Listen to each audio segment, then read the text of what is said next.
So one topic that really assists us in conceptual understanding in multivariable calculus is arc length parametrization. So to understand how to create an arc length parameter for a smooth curve, we first need to understand how to get the length of a smooth curve defined parametrically. So if you'll imagine a curve in two space, y equals f of x, and if we could get every point on this curve, x and y, in terms of a parameter t, then we can say that that curve has been parametrized. But how do we find the length of the curve? Well, if we subdivide this interval into different subintervals, we will have different pieces or different portions of this smooth curve. And if we could take the length of each portion, add it together, then we could get a nice length measurement for this curve. So imagine the kth subinterval, if you will. And on the kth subinterval, the x value as we go from left to right changes, right? So does the y value. The y value changes. So we could call those changes delta x sub k and delta y sub k. And if we create a right triangle using those changes of x and changes of y as the legs of the right triangle, then we can see this little hypotenuse here. We'll call it L sub k as a length.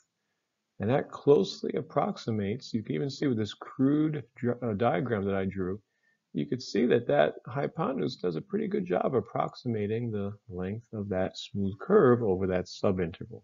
So purely Pythagorean, we can have a nice formula for the kth hypotenuse. We'll call it L sub k on the kth subinterval. And the idea is, well, if we add up all of these, if we could draw similar pictures along this smooth curve, we could add up various hypotenuses along the way and get a nice approximation for the actual length of the entire curve. And you could probably predict what's coming next. If we take this to the limit, as the number of partitions goes to plus infinity, then we will have exactly what the length of this curve will equal. So we do that, and we're now going to try to make the parameter t come into the picture. Okay? So as we know, x and y are already parametrized in terms of t, so that means as t goes from a to b, we can actually trace out the entire curve. But how do we change this into an integral involving dt? Well, if we think about it, when a very, very small subinterval, these delta x sub k's and delta y sub k's are so tiny, we could refer to them as the differentials dx and dy. So instead of delta x sub k squared and delta y sub k squared, we're now going to use dx squared plus dy squared as t goes from a to b. But where's the t in this expression? Well, if I divide by dt squared on each of these differentials squared, I can write that expression as dx dt squared plus dy dt squared. But I can't just come in here and divide by dt squared and maintain equality. I have to multiply by dt squared. So in a sense, in this expression here, I'm dividing by dt squared while at the same time multiplying by dt squared, which of course has the effect of simply multiplying the radicand, the thing in the radical of this integrand, by the number 1, thereby not changing the value of what we're trying to figure out. So here we have an altered version of this radical expression, which again came from the Pythagorean theorem. It's purely Pythagorean. Now this dt squared, I want to take it outside. Do I need to put absolute value around it though? Remember, the square root of something squared is the absolute value of that something. Well, not to worry in this case, because the change in t, since t is increasing from a to b, the change in t is positive, so we do not have to worry about absolute value. And here we go. We have a very familiar arc length formula for a curve defined parametrically. And that's going to be the starting point for us when trying to understand arc length parametrization in multivariable calc. Because we're going to now come up with a vector. There's a tangent vector that has the components dx dt and dy dt. That tangent vector comes from, first of all, a position vector. The position vector points to the locations x and y, which are defined in terms of t.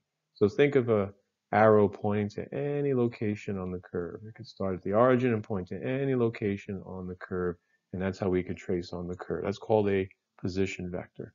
And if we take the derivative of that, we have a tangent vector. So here's what it looks like. Here's the position vector that has the components that we used from the beginning, and then r prime would simply be the derivative of those components. Well, if you take the norm, or magnitude of this r prime tangent vector, we have this expression norm of dr dt. And we learned early on in multivariable calc that that norm is simply found by taking the square root of each component squared and added together, right? So the arc length formula that we learned in Calculus 2, or if you took BC Calculus, that's usually where you find it, right? That could be expressed as the norm of dr dt. So in multivariable calculus, we use this expression to represent our old familiar friend, the arc length in parametric form.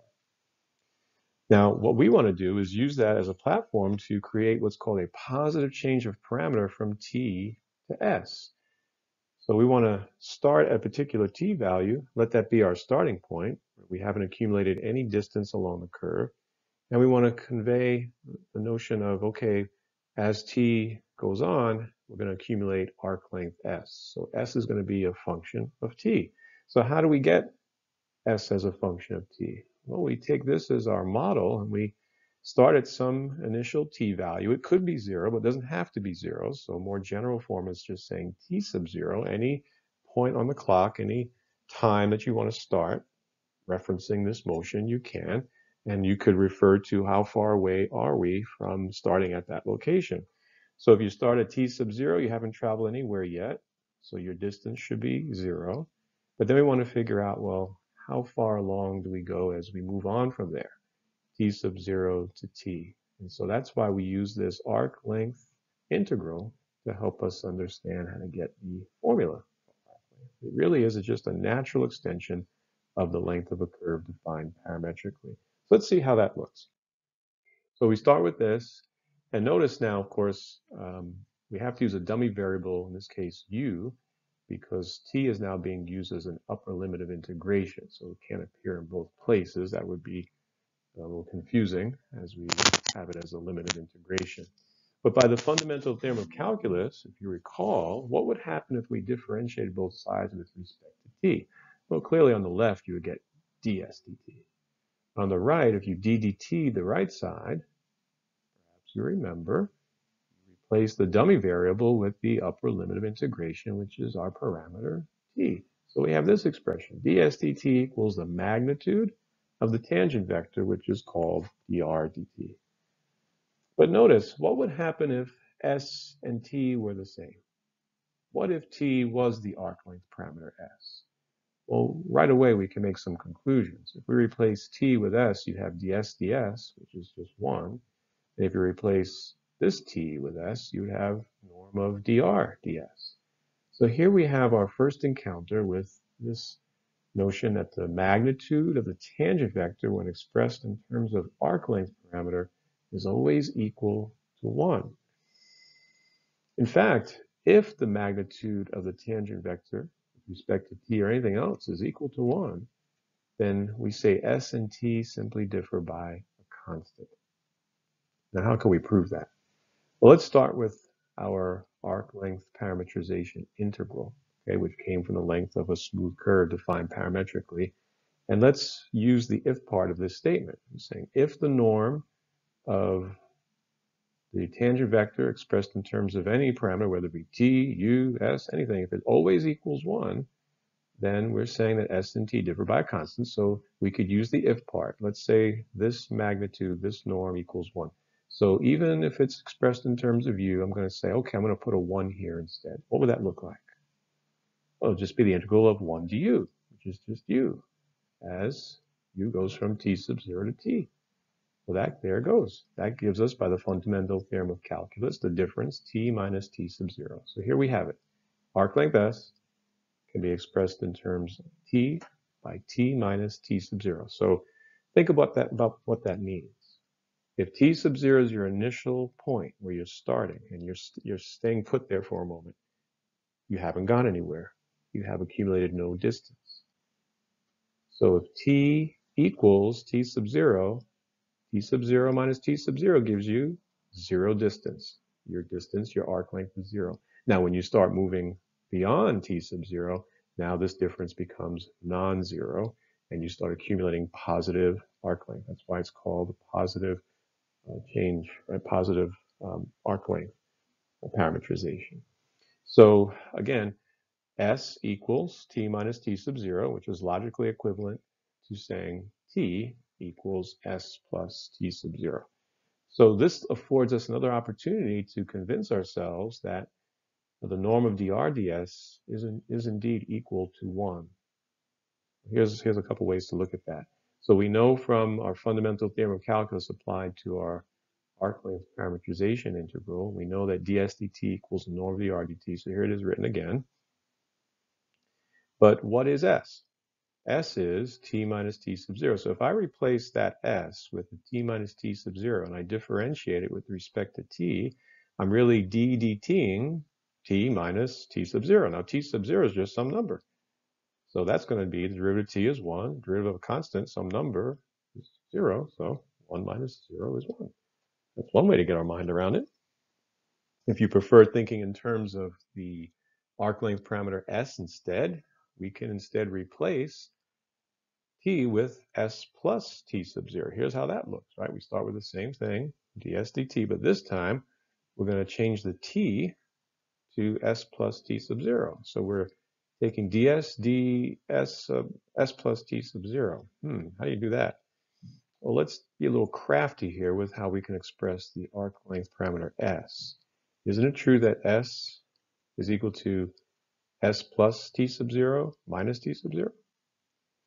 So I could look at this S plus t sub 0 as a substitution, if you will, for another variable, right? I'm differentiating with respect to that, whatever that is. Consider that a variable, S plus t sub 0, right?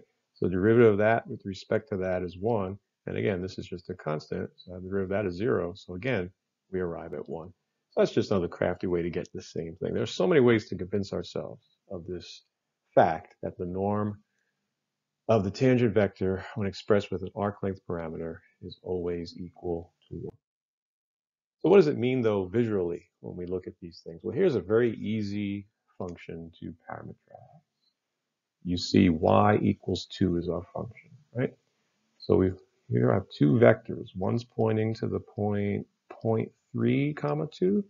The other one's pointing to the point 0.7 comma 2. What would the difference quotient, which is the predecessor of the tangent vector, look like in this case? It's very simple, right? First of all, I'm going to find the position vector. Easy to do, by the way. You just let t be in the x position, and y is always 2. So in this case, the distance, right, if t is 0, we're no distance, 0 distance from the y-axis. If t is 0.1, I'm 0.1 distance from the y-axis. If t is 0.2, I'm 0.2. I think we get the point, right? So S is t. And of course, I just let y be 2. So what would the difference quotient look like? What would be the difference quotient, right, between these two vectors, right? You would have r of s plus delta s minus r of s would be, let's see, take the further along vector, 0.72, 0.7 comma 2 minus 0.3 comma 2 over, well, what's the difference? 0.7 minus 0.2, right? The change in s is the change in t. In this case, it'll be 0.4. And you could quickly see, you'll get the vector 0.4 comma 0 over 0.4. And if you take the norm of that vector, right, it's 0.4 over 0.4. It's just 1. So that's easy to see for a straight line, right? We can see that the tangent vector and the secant vectors, they all match up, so it's an easy thing to see, but useful for us to get our mind around it. But what if we had a curve, right? Something that's not a straight line. Let's try to generalize that too. Here you have a curve r equals rs, right? And we could have any point we want to be the reference point, but here's the thing I want you to focus on. As you go from one point to another in terms of arc length, just like before, there's a change of x, there's a change of y. We'll call that dx and dy, and we'll call the hypotenuse df. So whatever the reference point might be, right, as we take different lengths, right, going along the curve, we're pointing to the same endpoints, and so this difference vector that you see in the numerator You can imagine an arrow being here, pointing from here to here, giving us that vector pointing in that direction. You can consider it a secant vector. And clearly the components of that secant vector would be dx and dy. So here we have another expression for the difference quotient. Well, what would happen if we took the norm of that difference quotient? Well, clearly you get the norm of dx comma dy over delta s. Now remember, delta s is a change of arc length, so it's positive, so you don't even need absolute value around it. There it is. But we know what the norm of dx comma dy is, right? We have square root of dx squared plus dy squared, okay? And over delta s squared. But from our diagram, ds squared equals dx squared plus dy squared. And ds is approaching delta s. Okay, and so ds over delta s approaches delta s over delta s, the actual arc length over arc length. That is to say, if we made this subinterval really small, you would find that that hypotenuse would closely match the actual change of that curve. Okay? So again, if we take the limit of that difference quotient expression as delta s approaches 0, well, again, this number 1 is what's popping up. So the norm of r prime of s, which is what this limit represents, r prime of s, is equal to 1. So you can look at it with pictures, with fundamental theorem, with some substitutions with s and t. Lots of ways to get our mind around that truthfulness. Let's see this, though, in action with an actual problem. Let's again take a line segment, this time not a horizontal line. How about a segment of the line y equals 4/3 x plus 1/3, starting at the point 2, 3 and ending at the point 5, 7. Now obviously you could parametrize that segment and preserve the orientation going from 2, 3 to 5, 7, kind of pointing toward the northeast, if you will. You can do that by letting x be t and y equaling 4/3 t plus 1/3, which can be expressed in vector form as 0, 1/3 plus t times the direction vector 1, 4/3. And notice the interval will be from t going from 2 to 5, right? Because t is x. So t is 2, that's our starting point, all the way to t is 5. And you can actually plug that in. If you plugged in r equals 2 into this vector valued function, you would get the point 2, 3, right? You can verify that for yourself. Okay? Well, now, this implies that the direction vector r prime is simply 1, 4/3. Now, if we took the norm of that vector, you could clearly see that it does not equal 1. So in that, what does that tell you? What does that tell us? The norm of r prime t does not equal 1. Then t is not the same as s. In fact, t and s do not differ by a constant. That means we do not have an arc length parametrization happening here. But can we make one happen? Well, we're going to use the formula for a positive change of parameter, okay? Positive change of parameter from t to s to create an arc length parametrization, r of s. And it goes back to this formula. So let's see how that looks. Okay? So we have the fact that from the previous parametrization, our norm of r prime equals 5/3. Okay? So we put that value 5/3 in our integrand. And we want to start it at 2. Remember, our parametrization, our line segment started when t was 2, all the way to some arbitrary t to get a formula. So that's an easy integral to evaluate. Integral of 5/3 du is just 5/3 u. From 2 to t, well, you plug in 2, you get 10/3. You plug in t, you get, well, 5/3 t. So with that much easiness about it, you have s equaling 5/3 t minus 10/3.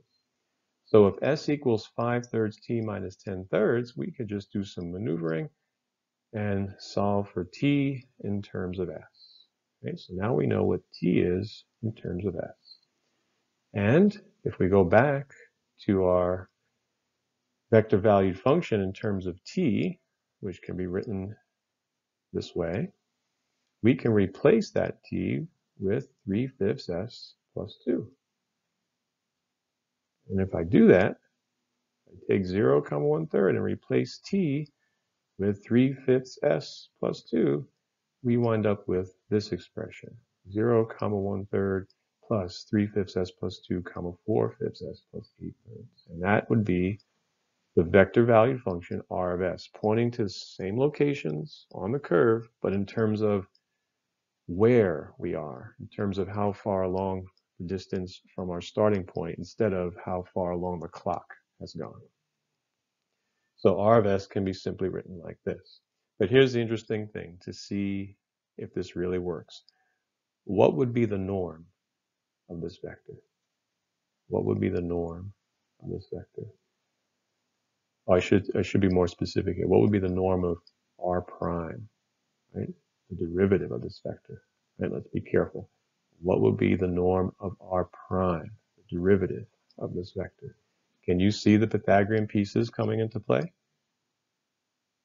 Well, if you said r prime is simply, with respect to s, right, was simply 3/5 and 4/5, you're right. And no doubt you recognize those as simple things from a 3, 4, 5 right triangle. You can imagine, think of it that way. So the norm of that, here it is, as you add it up, is indeed equal to 1. This really does work. We've created an arc length parametrization. But here's something to keep in mind. Before, when we plugged in 2 for t, we got to the point 2, 3. But what value of s, when you plug it in, will you get to the same starting point, 2, 3? Does everyone see? When s is 0, the things with s are gone, you're just left with 2, 3. But doesn't that make sense? If t equals 2 was the time we were starting, we didn't accumulate any distance yet because we didn't go anywhere yet, we didn't start the clock, then s should be 0. And when s is 0, we should be at our starting point, 2, 3. In fact, so it is.